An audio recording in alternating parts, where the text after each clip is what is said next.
At the start of February this year, I entered into the Anytime Fitness 8-week challenge. This challenge was focused on transforming your body either by gaining strength or endurance or by losing fat. As one of my goals this year is to get down to 15% body fat, I chose the option to focus on fat loss. As a starting point heading into this challenge, I weighed in at 84.2 kilograms and my body fat percentage was roughly 22%. And for this challenge, I'll be taking measurements at the end of 4 weeks and at 8 weeks to track progress. For the body fat measurements, every month I've been going to get a body scan developed by M-Port. This is a walk-in service and you can scan yourself once you sign up for the membership.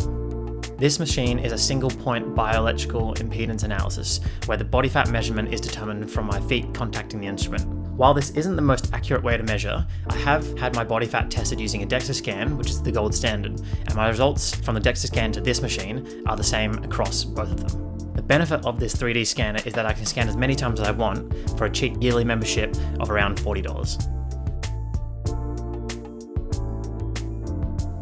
As this challenge is all focused on fat loss, the most important thing I did was to develop a daily meal plan for myself to follow. I'll be trying to conserve as much muscle mass as possible while lowering my body fat. To do this on a caloric deficit, research has shown benefits in maintaining a high level of dietary protein by consuming approximately 2 to 3 grams per kilogram of lean mass, regular strength training, and only losing about 1% of your total body weight per week. This is outlined in Dr. Eric Helm's paper on nutrition and supplementation in natural bodybuilders, which I've linked in the description below. So I developed my own meal plan, focusing on a slight caloric deficit of roughly 500 calories, with meals centered around consuming 150 to 170 grams of protein, 60 grams carbs, and 100 grams of fats. I did this mainly by substituting pasta and rice with tofu. Tofu has an amazing macronutrient profile, which is super high in protein, low in carbs, and contains a good level of fat. I use this as the main bulk of most of my meals. For example, this is what I had for lunch pretty much every day. This meal has a great level of nutrients, it's filling, and tasted good enough that I didn't get sick of having the same meal every day. The rest of my meals revolved around a selection of foods, pretty much any type and amount of vegetables, fruits, legumes, nuts, and seeds. I would also occasionally have a protein shake after training, which helped get in an extra 20 to 30 grams of protein. For training and exercise, I incorporated a number of different training methods that, together, helped build muscle and reduce body fat. A meta-analysis in 2018, covering 39 studies of high-intensity interval training, showed that high and low-intensity cardio had different but beneficial effects in lowering fat mass. Therefore, incorporating a mixture of both high-intensity interval training and low-intensity cardio would help to enhance the overall fat loss process. For strength training, I kept a simple, regular schedule of full body workouts, focusing on progressive overload. I did this to ensure that I at least maintained the same level of muscle mass while losing weight over time. With all that in mind, I was ready to start and hopefully win the 8-week challenge. At the end of week 1, I dropped 1.2 kilograms. It was a little faster than the expected 1% drop, but I was happy nonetheless. I did expect to lose a bit considering the calories of my meal plan and my exercise throughout the week. Also expected that my weight would drop faster at the beginning of the challenge and slower towards the end when my body fat also drops and my body slowly adjusts to the meal plan and exercise regime.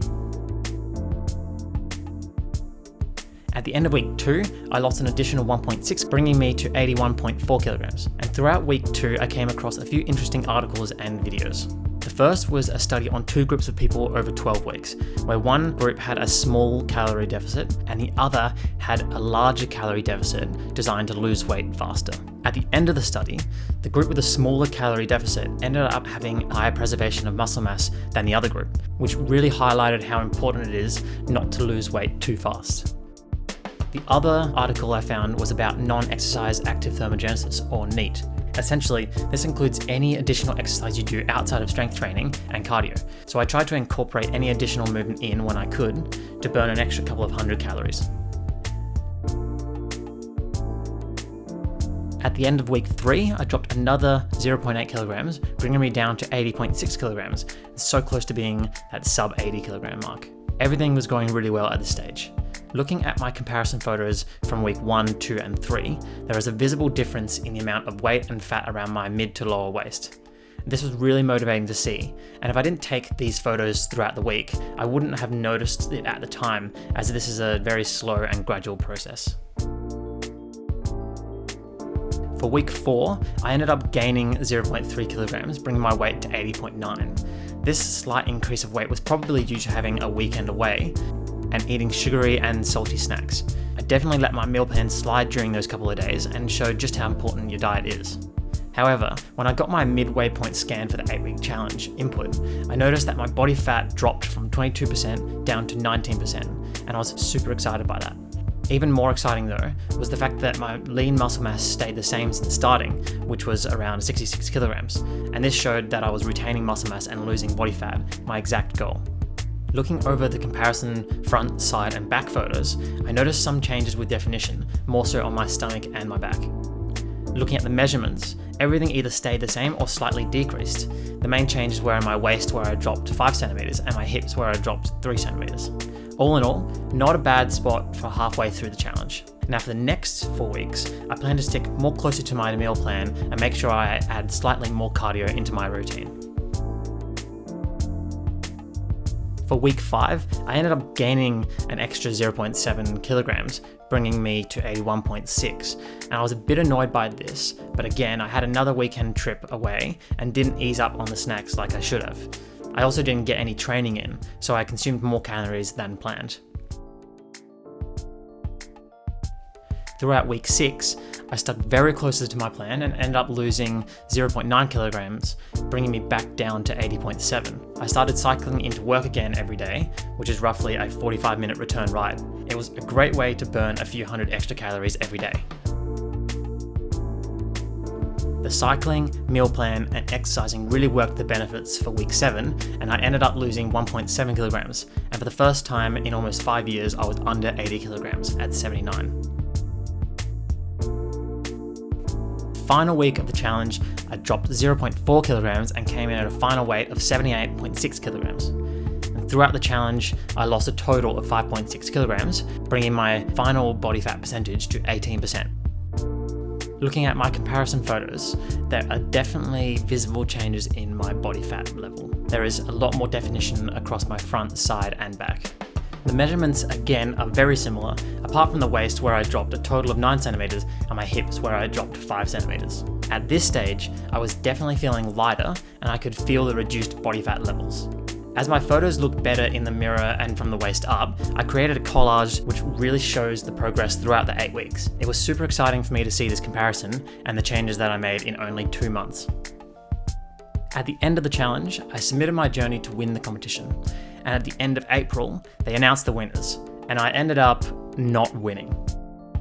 I was a bit disappointed with this, but really I went into this challenge with a win-win situation. While I didn't win the prize money, I did come out at the end of this challenge closer to my goal, as it gave me motivation to stick to a plan and figure out what worked well for me. I also ended up coming in at the lightest I've been for a long time. The major lesson I learned throughout this challenge was that your meal plan is by far the most important thing when trying to lose body fat or weight in general. Also, creating a meal plan is actually incredibly easy to do and follow. Once you have a meal plan in place, it's easy to only buy the foods in your meal plan, making it harder to cheat or slip up. Your meal plan just needs to be satisfying enough that you can stick to it and never get bored, as one of the main reasons diets or meal plans don't work is because people don't stick to them for a long period of time. That was my 8-week fat loss journey and transformation. I wrote a blog post about my experience, which I've linked in the description below, and contains a little bit more details on my thoughts throughout. If you have any questions about my meal plan, how I trained, or how I could possibly help you, let me know in the comment section below. There are a number of exercise-related 30-day challenges I plan to be doing in the near future, so don't forget to like this video if you enjoyed it and subscribe to follow along.